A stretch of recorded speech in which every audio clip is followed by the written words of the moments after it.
Welcome to the Lockdown Your Learnings webinar series from ICT Skillnet.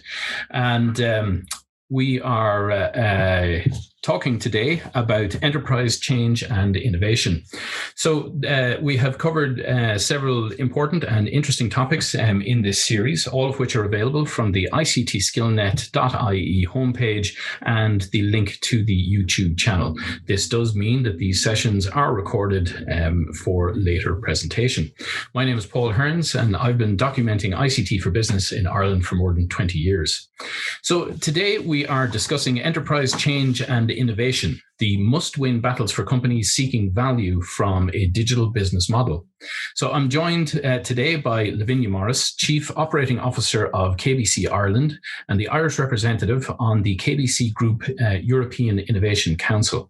Lavinia is responsible for the delivery of digital services for KBC in Ireland. So welcome, Lavinia.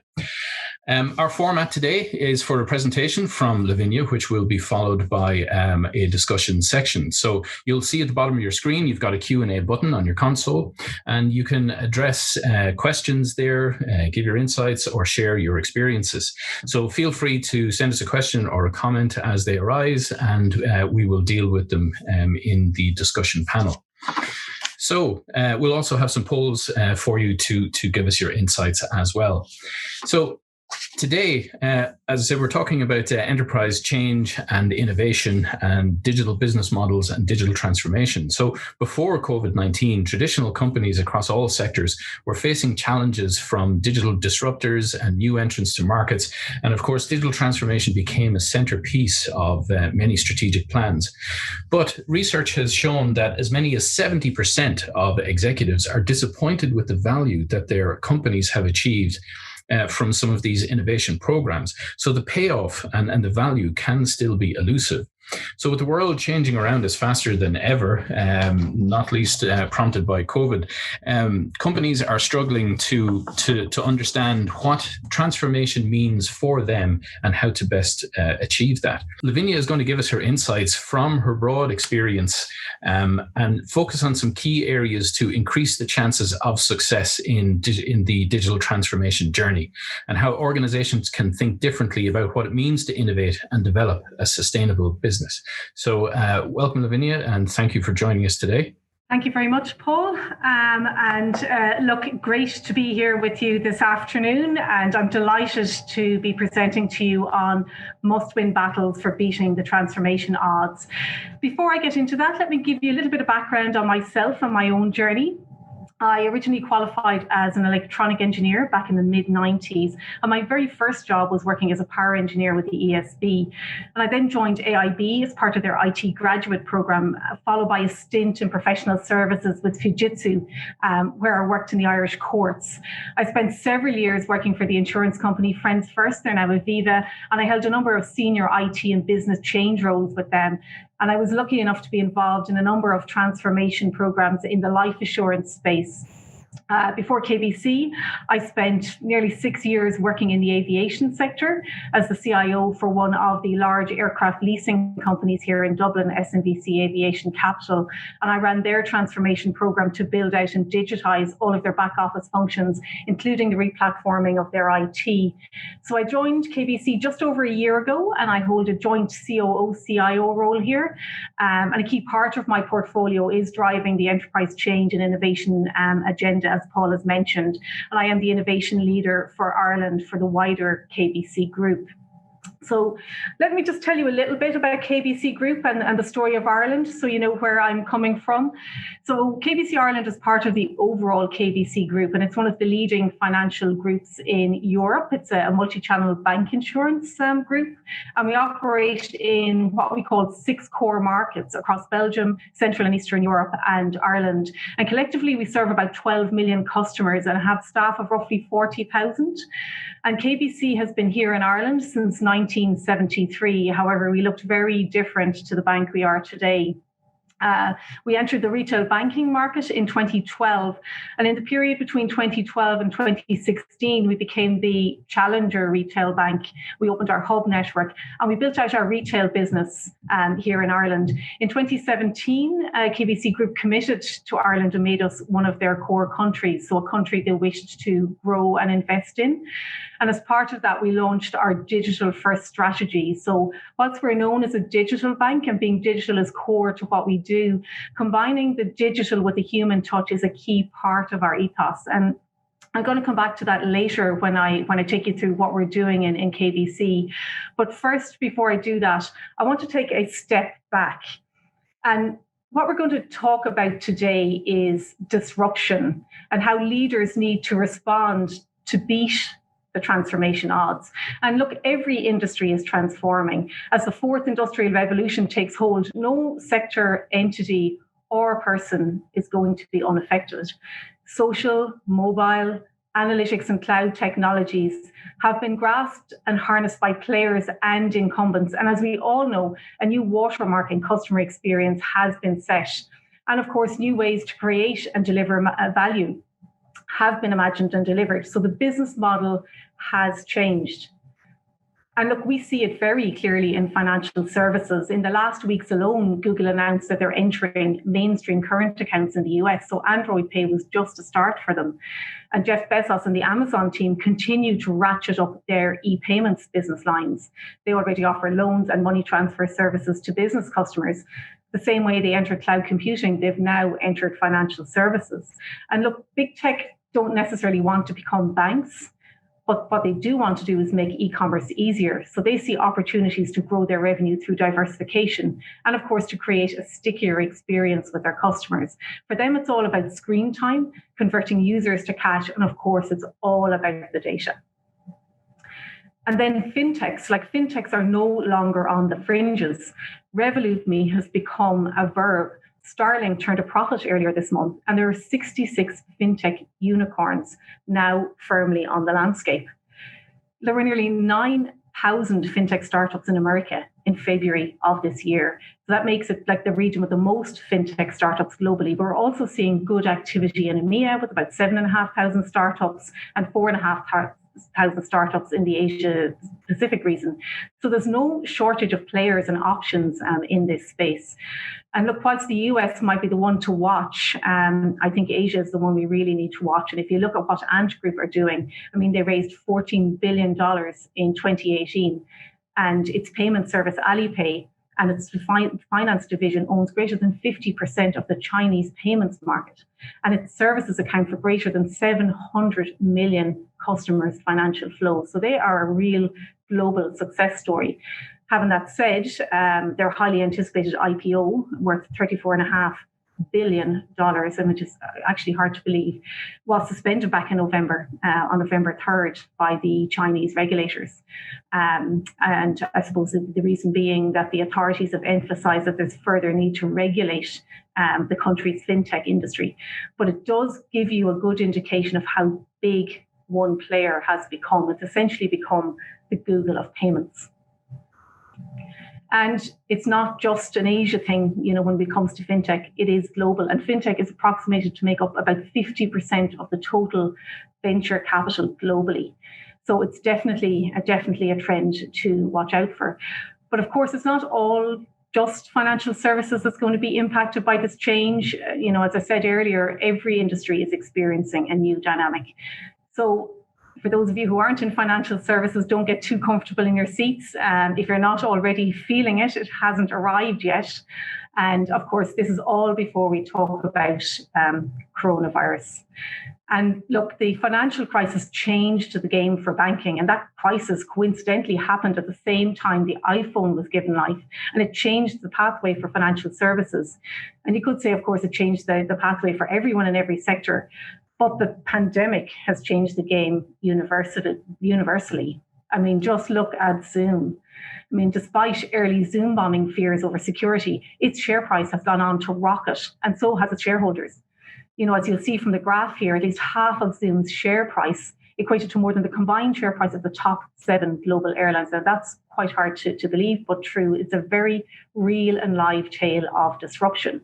And it's bad for the airlines. And look, you could say that there wasn't much they could do about it, and there wasn't. We have to ask ourselves, was it an easy ride for Zoom?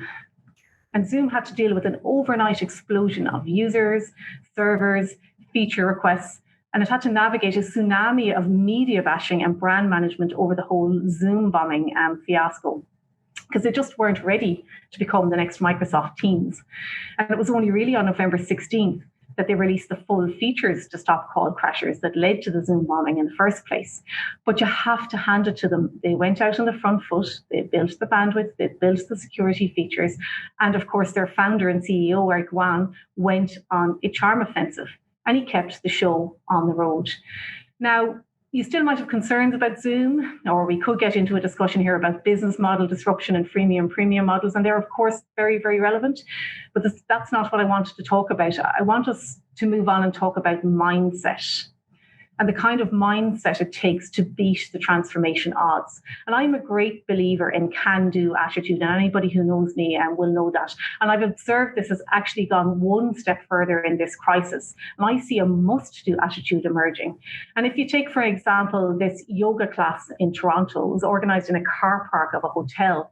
And the yoga teachers found that despite trying, virtual yoga just missed the very intimate connection required to deliver the true experience of yoga. So they took the ball and they ran with it. They focused on beating the odds, and they collaborated with partners and created a socially safe environment. And this is the kind of mindset required to beat the odds. And not just to beat the odds, but to be the winner in that game. So let's move on now and talk about what transformational leadership takes. Because beating the transformation odds is all about mindset, and a leadership mindset to embrace the uncertain. And why? Well, as you'll have seen from the earlier slides, disruption is now becoming almost certain, and there's no doubt in my mind that big changes are ahead. In whatever form they take, they're going to continue to wash over us. So being prepared for that is the heart of winning the transformation game, getting the right stance to not just withstand the shocks for your business, but to use them as a force to beat the transformation odds. And here are some of my thoughts on the must-win battles when preparing for the future. So first of all that went before it was triggered by technological revolutions. You need to get your head around what's coming next. And that way you can get your strategies and organization ready to know what to do when it arrives. And look, everybody loves to talk about how fast technology is changing. And yes, it is exponentially, but it's too simple to think that you can just jump on the surfboard and ride the wave, plug and play. In fact, almost every organization has legacy to contend with, even Google and Amazon.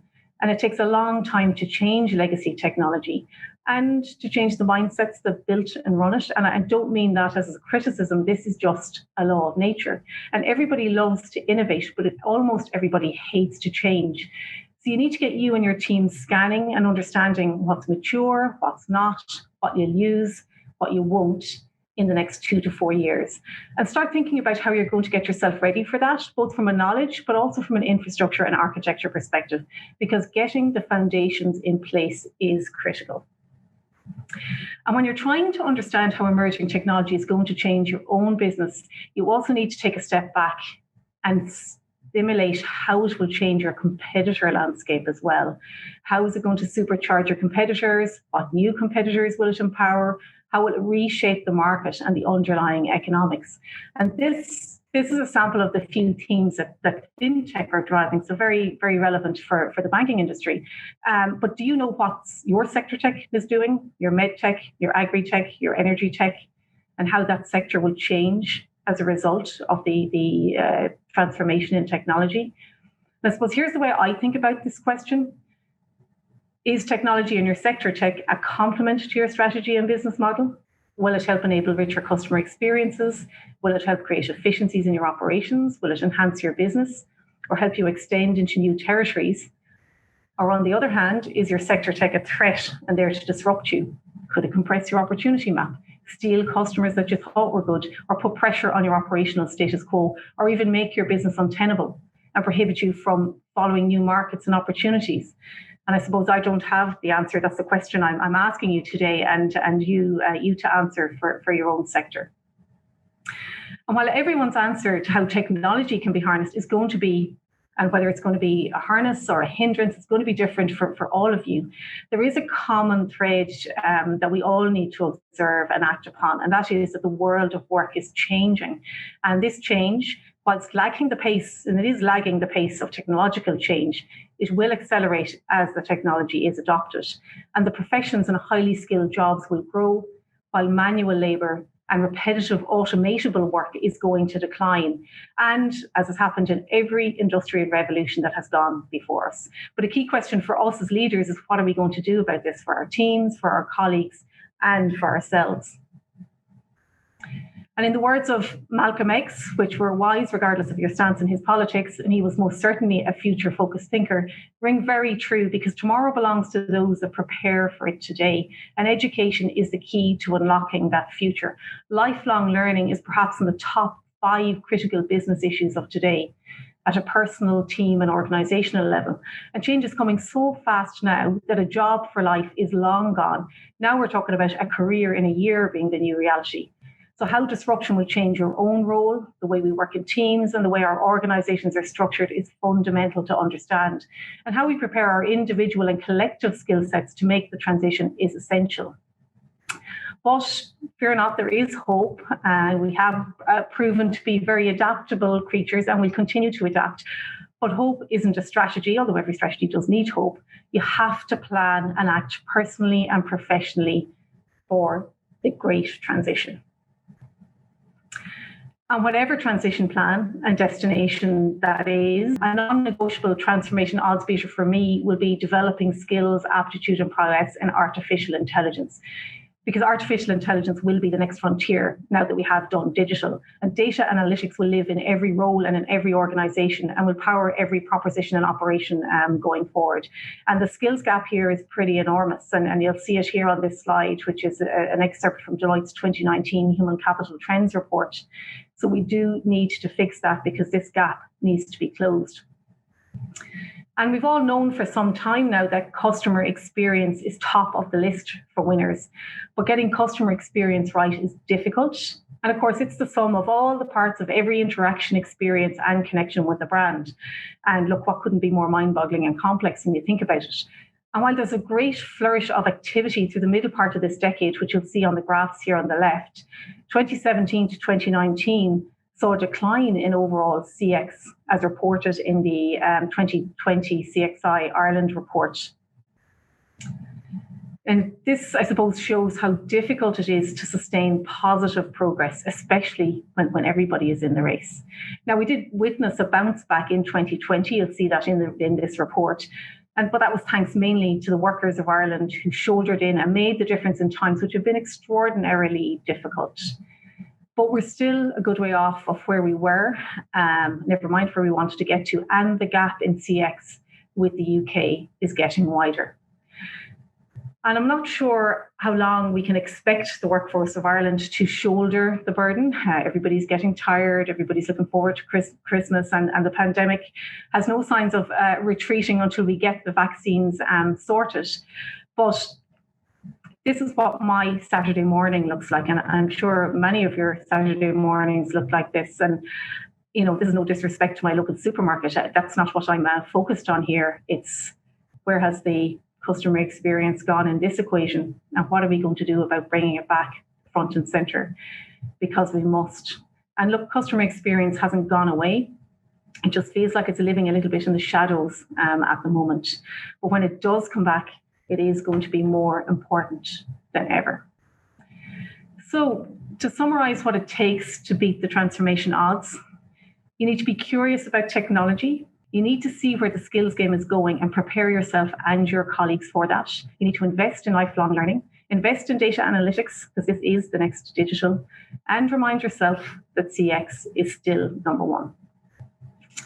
And before I finish up for questions and leave you to ponder on what I've just mentioned, I thought I would give you a glimpse of what we're doing in KBC about beating the transformation odds and what we're doing differently to bring our game to the next level. And at KBC, we see ourselves as being in the middle between the classical banks and the Fintechs. So we're digital first, but we're not a remote digital app. So we bring a human touch through our hubs and contact centres. We have local people on the ground who know what matters to customers and what they need. And we use this to inspire and complement our digital offerings. And as the world has changed with the onset of the COVID pandemic, this digital and human strategy that we have followed has meant that we were able to offer customers the services they needed. And just to give you a few examples, in the first half of this year, we've seen a significant increase in the number of customers using our digital and mobile wallets, so our Apple Pay, our Google Pay, our Fitbit Pay. Contactless payments increased by 38% year on year in June, highlighting an increasing shift in banking behaviours towards digital. And our account opening has also moved to digital. So more than 3 out of every 4 customers setting up a current account with us now did it either online or on their phone. So this uptake of our digital service has been hugely encouraging. And COVID-19 hasn't deterred us from delivering on our strategy for Ireland. And in fact, it has accelerated it. And going back to some of our earlier messages and stepping back to assess what technologies can and will be the game changers, and then getting the foundations and putting the proper foundations in place. Earlier this year, we invested heavily in completing a transformative upgrade of our core banking platform. And this project was probably one of the most significant system upgrades performed by a retail bank in Ireland. And it was successfully completed during the height of the lockdown, actually over the Easter weekend. And this new platform enables us to deliver the next phase of our growth strategy, including the acceleration of our online and mobile innovations to take the complexity out of banking and insurance. And for example, this laid the path for the launch of our digital pensions offering, simple, easy to understand pensions product. And through our research, and I'm sure many of you will find this, we know that customers can find pensions confusing, which is why we simplified it. So customers can start a personalised pension fund through the KBC app with the option to increase, decrease or pause their contributions, and they're able to review their fund performance in real time. And this is what I mean about digital with a human touch, using digital to simplify the experience, put customers in control and take the barriers down. And similarly, we will launch a new digital investment tool, our Tap to Invest tool. It's going to be available to customers in the coming months. And finally, we are focusing heavily on RPA and AI right now, both to change how we work internally and how we provide more personalized service to our customers. But don't worry, we're not going to be replacing the humans with robots. As I said at the start, our brand is very much about digital with a human touch, giving the customer what they need when they need it through the channel most convenient for them, remembering that customer experience is king. So just to finish up, as a technologist and a banker, it's a very exciting time to watch the evolution of the industry and to be part of the change.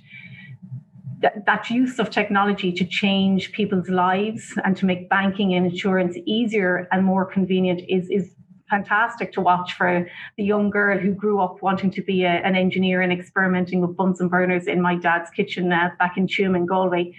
So look, that's it for me, folks. I hope you enjoyed my thoughts and examples. And before we go to questions, I want to leave you with one final thought.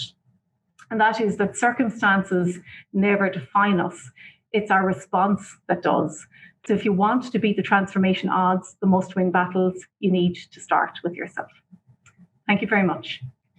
Thank you very much, Lavinia. Some very interesting stuff there, and particularly, I think, around those ideas of leadership and response to change. So, just a reminder again to everybody that your Q&A function is there at the bottom of your screen.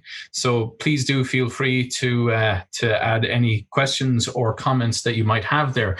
But to kick off with, I'm actually going to get our producer Sarah to run our first poll, and I'll kick off with a question then to let people gather their thoughts. Thank you very much again. There's some great insights there, but I want to come back to one of the points from the preamble and take it then in the context of what you were saying there, whereby research from various different organizations such as Gartner and Deloitte, I think, have a study as well, showing that executives often feel that transformation programs haven't necessarily delivered the value that they thought they might. So can we go back a little bit and talk about that and why you think that might be and what can be done about it?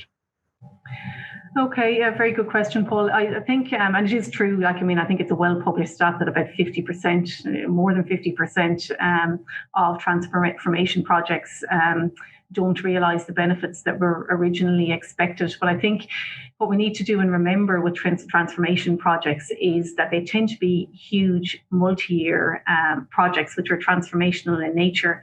And very often when we embark on them, we measure them against the old norms and not the new norms. And we forget that the KPIs that we set and the targets that we set are based on an old world and not the old new world that we're trying to get to.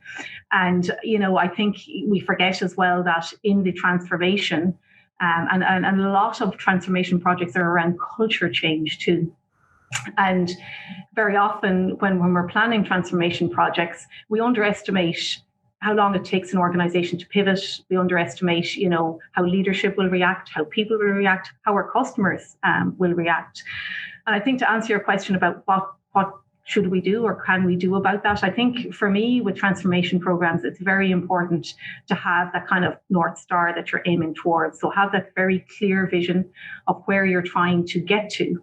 And when you set up your multi-year plan, you need to have your milestones through that to see, well, am I still heading towards my North Star? And remembering that you're going to have to pivot along the way and be resilient enough to pivot and to realize that. But to make sure you set your measures and your measures of success against that North Star and not against the set of old world KPIs that you may have set for yourself at the start. Well, just kind of expanding on that slightly then as well, as organizations begin their transformational journeys and as they begin to implement some of the things that will take them towards those goals, in your experience, do those goals sometimes evolve themselves that perhaps changes the situation slightly as well? Yes, of course it does, because if you think about some transformation programs can go on for 3-4 years. And like if 2020 has taught us anything, is that a lot can happen in 1 year, let alone 4 years. So I think it's very important to, recalibrate, well, not recalibrate, but like do a big checkpoint at least once a year to look at, well, where am I going? Is my strategy still valid? How has the market moved? And I talked a lot about, Fintech competitors, which is a big one for us in banking, and looking at what are our competitors doing and how has my industry been disrupted? Because your industry can get, very disrupted over a 4-year period. So it's very important to, test that your North Star is still valid to, and be and not be afraid to pivot and to navigate, and to learn. And I think the whole thing of a learning organization is very important here too, because, I have worked in a lot of transformation programs, and can I say that no mistakes are ever made? Of course not. Mistakes get made. It's how you deal with them. That's really important. Realize that you're not going to get it all perfect up front. When things do go wrong or where you've made a mistake, what did I learn? How am I going to learn from it and apply that forward in the transformation program? But don't keep going with something for the sake of it. If it's not working, stop, and don't be afraid to stop as well. I think a lot of times, and I have a technology background, so I've worked on a lot of technology projects too. And a lot of times projects continue and continue and continue when they should have been stopped, and people need to be brave enough to stop them sooner. So I think bravery and resilience are very important in transformation programs. Okay, well, I'm just going to share the results from the poll then, which where we asked if people's organizations were currently engaged in a transformation program. So we can see there what's probably representative of the market as a whole. Does that tally with your experience, Lavinia?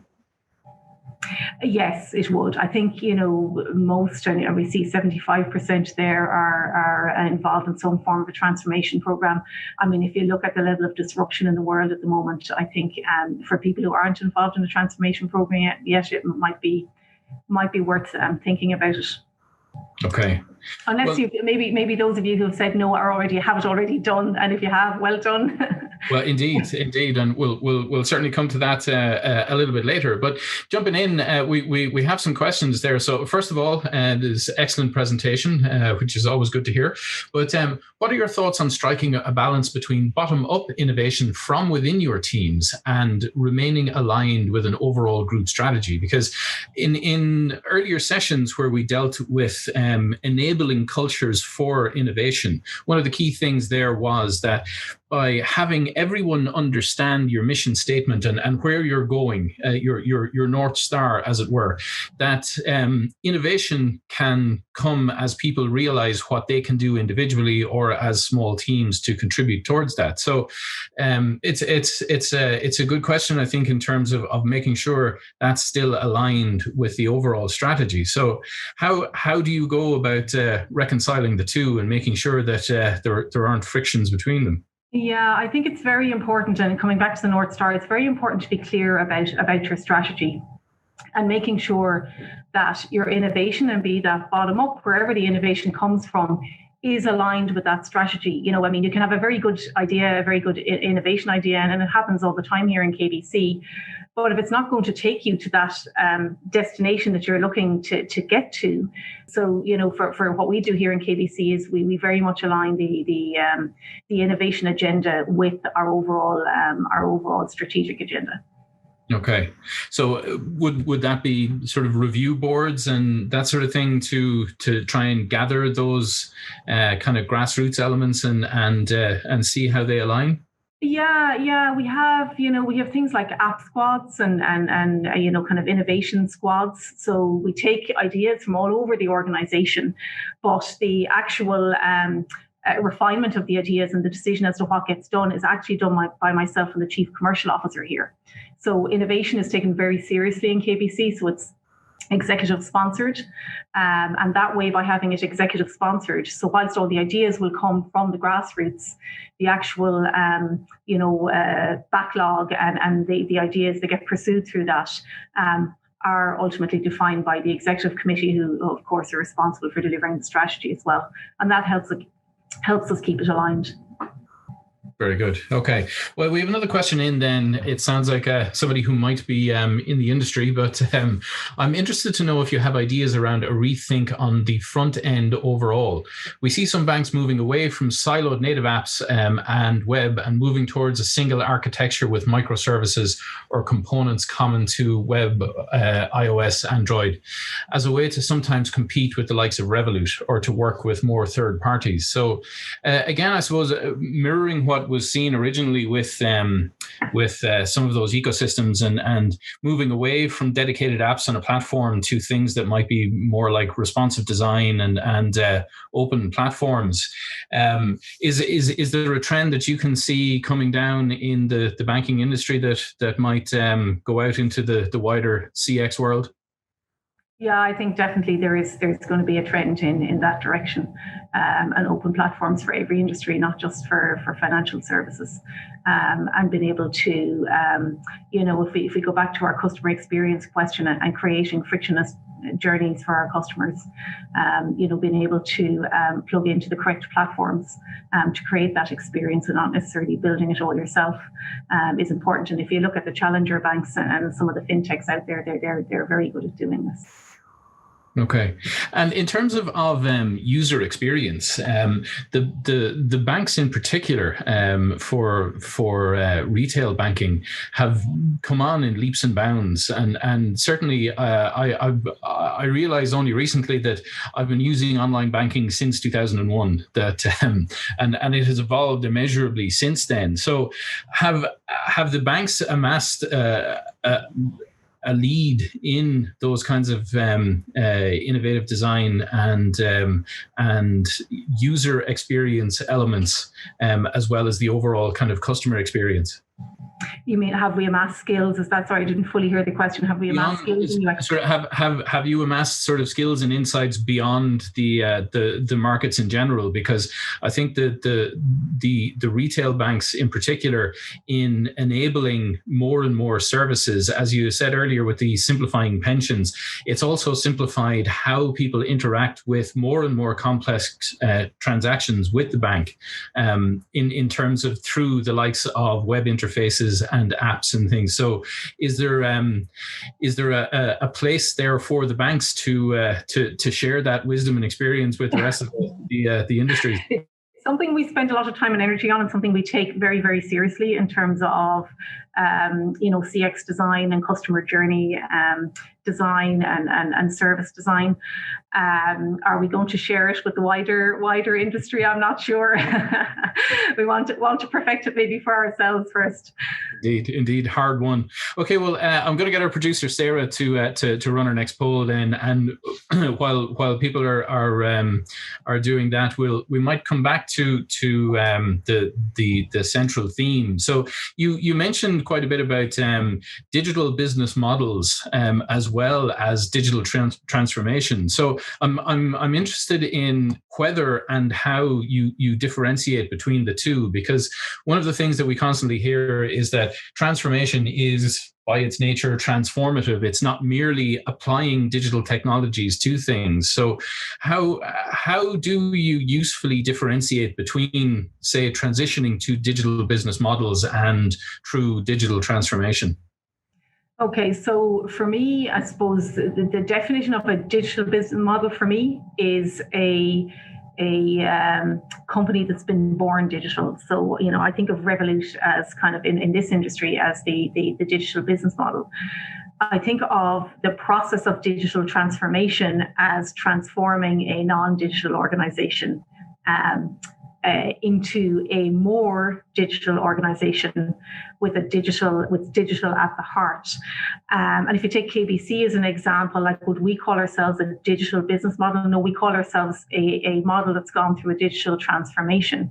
And the difference being our digital with a human touch, because we don't want to be just the app. We don't want to be just just digital. We feel that it's so important to have that human aspect as well, and particularly as a bank, people want the convenience, they want the ease of use of the app, they want the frictionless customer experience, but they also want to be able to talk to a human if they get to a point in the journey where they feel they need help.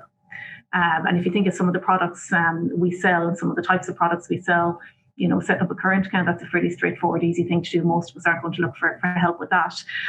But buying an investment product, you might want to jump out and ask a few questions on that. So for me, there are two different things. One is born digital. The other is the process of bringing a non-born digital organization to a point. Okay.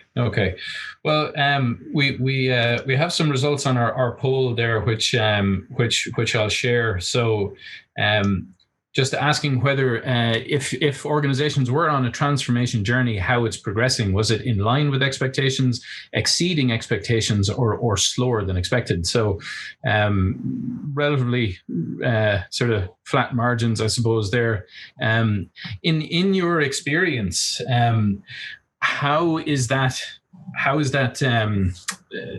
it manifest really? Is it, as we said, sometimes the goalposts can change as these things progress, because either market influences or what's seen as achievable or what's seen as desirable might evolve as organizations learn. So in your own experience in dealing with the programs you've had, how have satisfaction levels progressed as you implement, as opposed to looking at it as a finished program? I suppose we very much we look at it from a few angles, I suppose, in terms of, first of all, are you getting the return you're expecting to get? Has your investment given you the return you expect? So, and we would do that on a program, like our transformation program, will be made up of several sub-projects. So as part of our portfolio management process, what we do is kind of lay out the expected benefits and the expected returns at the start, so that we know when we're making investment decisions, are we betting our money on the right bets. So we would do that benefits realization exercise on the sub-project level as we move along, so that we can see and look at. So now we're coming into the end of the year now, so what we were doing is a true up of all the projects as part of our transformation program this year, and looking at, did we get the benefits realization we expected or not, and then why not? And we use that then to inform next year. So, if we have a similar project happening next year, with similar dynamics, well, then if we didn't get the benefits on this one, do we need to re-examine whether we should start the next one or not, or should we give the money to a different project? So I think it's very important to have a good, disciplined portfolio management approach, so that because a transformation program will be broken down into many, many constituent parts, and making sure you're getting the benefits. And then, as I said, before, that learning organization is so important, because you will get them wrong. There will be ones where you don't get the benefits you realize, and you have other ones where it's better than expected, and great when you get those ones. But the really important thing is doing the benefits realization piece. Like, I know, I have worked in organizations or on projects where the benefits realization wasn't really done properly, and you repeat the same mistake again then and you wonder why didn't I get returns on the next project? Well, it's because you did the exact same thing again. Whereas if it's not, it's looking at, well, why didn't it deliver the benefits? Did we get the market wrong? Did we judge the market wrong? Did something outside of our control happen? Were we over ambitious? And then just reapply that learning into next year's portfolio, into the next set of projects. Okay. Well, you mentioned during your presentation the importance of leadership here, and particularly in inspiring people to come along with it, as well as having the vision to be able to see where things are going and then deliver on them. But again, change affects leadership too, and people need to evolve as well. So, are organizations aware enough of the need for continuous education and development for leadership as well? So, C-suite people as well as the technical people constantly learning and allowing themselves to progress at something like the pace of the changes they see around them. It's very important. It is very important, Paul. And what we do here in KBC is we look at our strategy, and then we look at what hot skills are associated with that maybe we don't have. And we do executive level and director level training on those. For example, customer experience design. I did a course recently on AI and digital data, as did all of my Exco colleagues. And in fact, we have a KBC University run out of KBC Group, and they are continuously running executive education on things like data analytics, AI, customer design thinking, UX, and that is for the senior executives in the organization. I think it's very, very important. And and I'm talking about technologies there, and I think it is important, as we move into a digitalization agenda, a digital world, that senior executives understand the technologies that are disruptors out there, and we do that quite a bit here in KBC. And I suppose my background, I am a technologist, and one of the reasons I'm here is because of that, because we wanted to have that knowledge and experience in the C-suite.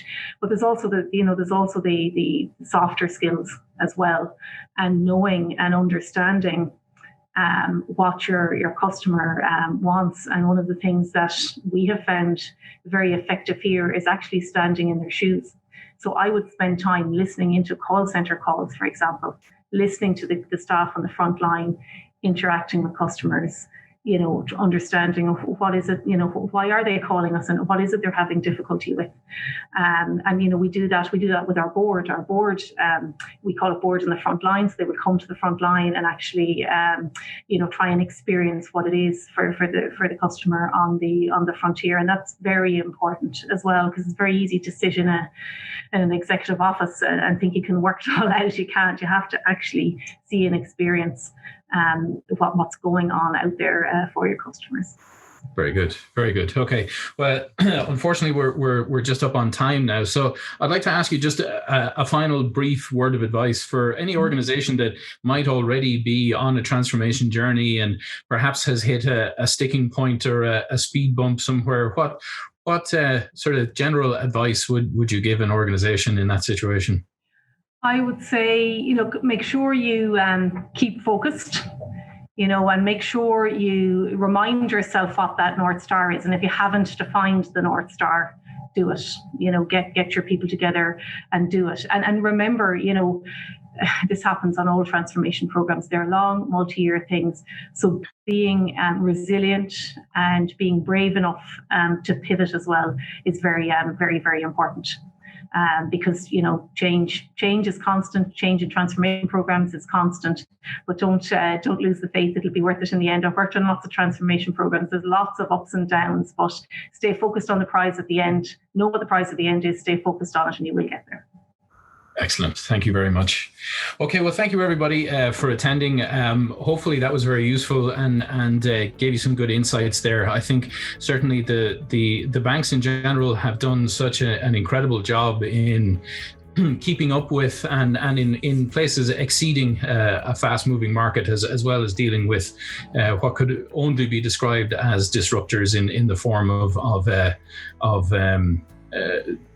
fast-moving and sometimes one-trick ponies. So it's certainly an interesting section. So thank you very much, Lavinia. We're going to have Kieran Fennessy of Citi and Venkatesh Kannan from the Irish Centre for High-End Computing at this time next week, and we're going to be talking about quantum computing and what it means for you.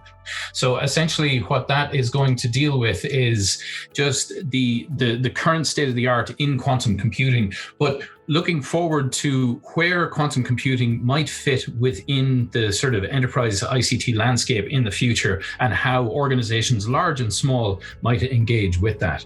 So thank you again to ICT Skillnet. Thanks to our producer, Sarah, this afternoon. Thank you again to Lavinia for a presentation and the discussion. And hopefully we'll see you again at another Lockdown Your Learnings webinar. Thank you very much. Thanks for watching. If you enjoyed this webinar, please follow us on Twitter and LinkedIn to be kept up to date with all our news, events and programs. You can also subscribe to our YouTube channel for more videos like this one.